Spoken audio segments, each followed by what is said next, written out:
আসসালামু আলাইকুম টিজিসি শিক্ষার্থীরা, তোমরা সবাই কেমন আছো? আশা করি আল্লাহর রহমতে সবাই ভালো আছো। তো আজকে আমরা তৃতীয় অধ্যায়ে সর্বশেষ ক্লাস নিয়ে হাজির হয়েছি। আজকে ক্লাসটি খুবই ইন্টারেস্টিং হতে যাচ্ছে। সো সম্পূর্ণ ক্লাসটি দেখার অনুরোধ রইল। তো এখানে দেখি ক নাম্বারটি কি বলা হয়েছে। বিষয়বস্তু ভালোভাবে পড়ি, নিচে শূন্যস্থানে সঠিক শব্দ বসাই, কাজটি একাকী করি। অর্থাৎ কাজটা আমাদেরকে একা করতে হবে। কেমন? তো এখানে খেয়াল করো, এখানে আমাদেরকে কিছু শূন্যস্থান দিয়ে দিয়েছে। এখন আমরা শূন্যস্থানগুলো পূরণ করব। আগে উত্তরগুলো দেখে আসি, তারপর তোমাদেরকে বুঝিয়ে দেওয়ার চেষ্টা করব। প্রকৃতি ও জীবজগৎকেও আমরা ভালোবাসবো। আশা করি তোমরা ক নাম্বারটা বুঝতে পেরেছো। তারপরে দেখো খ নাম্বারটা, এখন আমরা আসবো। খ নাম্বারটা কি বলেছে? মহানবী সাল্লাল্লাহু আলাইহি ওয়াসাল্লাম ও অন্যদের দেশপ্রেমের ঘটনা আলোচনা করি। কেমন? তো ইসলামে দেশপ্রেম সম্পর্কে একটি অনুচ্ছেদ লিখি, কাজটি জোড়াই করি। অর্থাৎ মূল কথা হচ্ছে যে ইসলামের দেশপ্রেম মানে আমার দেশপ্রেম সম্পর্কে এটা লিখতে হবে, এই অনুচ্ছেদটা লিখতে হবে। তো চলো উত্তরটা দেখে আসি। লিখতে পারে, ইসলামের দেশপ্রেমের গুরুত্ব অনেক। দেশকে ভালোবেসে এর উন্নয়নে নিজ নিজ দায়িত্ব ও কর্তব্য পালনে ইসলাম নির্দেশ দিয়েছে। তাই আমরা পড়ালেখা করে মানুষের মতো মানুষ হয়ে দেশের মানুষের পাশে দাঁড়াবো, দেশকে অনেক দূর এগিয়ে নিয়ে যাব। অর্থাৎ এটি হচ্ছে কি ইসলামের দেশপ্রেম সম্পর্কে অনুচ্ছেদ। আসলে তোমরা এটা বুঝতে পেরেছো। তো আমাদের খ নম্বরও কমপ্লিট। সর্বশেষ গ নম্বর দেখি, গ নম্বরে কি বলা হয়েছে।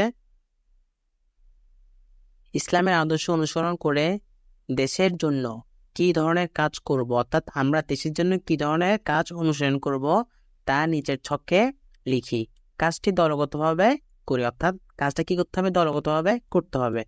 আচ্ছা, একটু খেয়াল করো, তো এখানে গ আর ঘ দুইটাই আছে। তো আগে আমরা গ নাম্বারটাই আগে কমপ্লিটটা করি। কেমন? শিক্ষার্থীরা দেখো, আমরা এখানে এই যে উত্তরগুলো লিখতে পারি, দেশের মানুষকে ভালোবাসবো। তারপর লিখতে পারি কেউ বিপদে পড়লে সাহায্য করব। তারপর লিখতে পারি সকল ভালো কাজে সহযোগিতা করব। দেশের সম্পদ রক্ষা করব। কেননা দেশের সম্পদ বলতে কি বোঝাচ্ছে?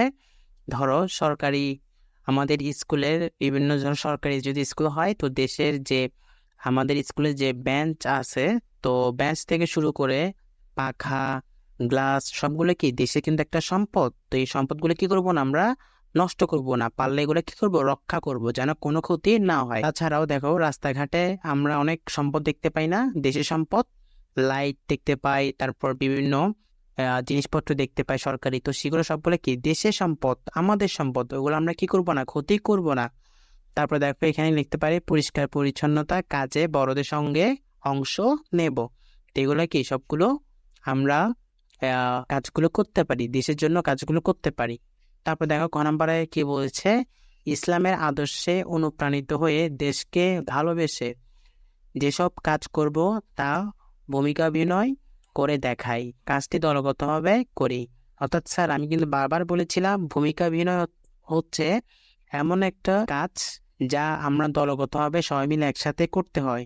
তো এখানে আমরা কি করতে পারি বলতো? ইসলামের আদর্শে অনুপ্রাণিত হয়ে দেশকে ভালোবেসে, অর্থাৎ আমরা দেশকে ভালোবেসে কি কি কাজ করব সেটা কি করতে হবে? আমরা সবাই ক্লাসের মধ্যে সবাই দলগতভাবে হয়ে এটা ভূমিকা অভিনয় করে দেখাবো। যেমন তোমাদেরকে একটা উদাহরণ দিই, তো আমরা দেশকে ভালোবেসে আমরা কি করতে পারি? দেশের মানুষকে ভালোবাসবো। তাহলে আমরা ওটা স্কুলে এটা ভূমিকা অভিনয় করে দেখাবো কিভাবে। ধর আমরাও অন্য মানুষদের অথবা অন্য শিক্ষার্থীদেরকে আমরা কি করব, ভালোবাসবো, তাই না? দেশকে মানুষদেরকে ভালোবাসবো, আর দেশের মানুষকে ভালোবাসা মানে কি? দেশকে ভালোবাসা। তো এটা কি ভূমিকা অভিনয় করে দেখাবো। এটাই হচ্ছে কি আমাদের ঘ নম্বর উত্তর। তো আশা করি তোমরা বুঝতে পেরেছো। যদি বুঝে থাকো অবশ্যই আমাদের চ্যানেলটি সাবস্ক্রাইব করে রাখবা পরবর্তী সকল ভিডিওগুলো পাওয়ার জন্য। পরবর্তীতে আমরা ইনশাল্লাহ চতুর্থ অধ্যায় নিয়ে আলোচনা করব।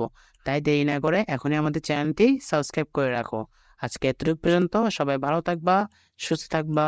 আসসালামু আলাইকুম ওয়া রাহমাতুল্লাহ।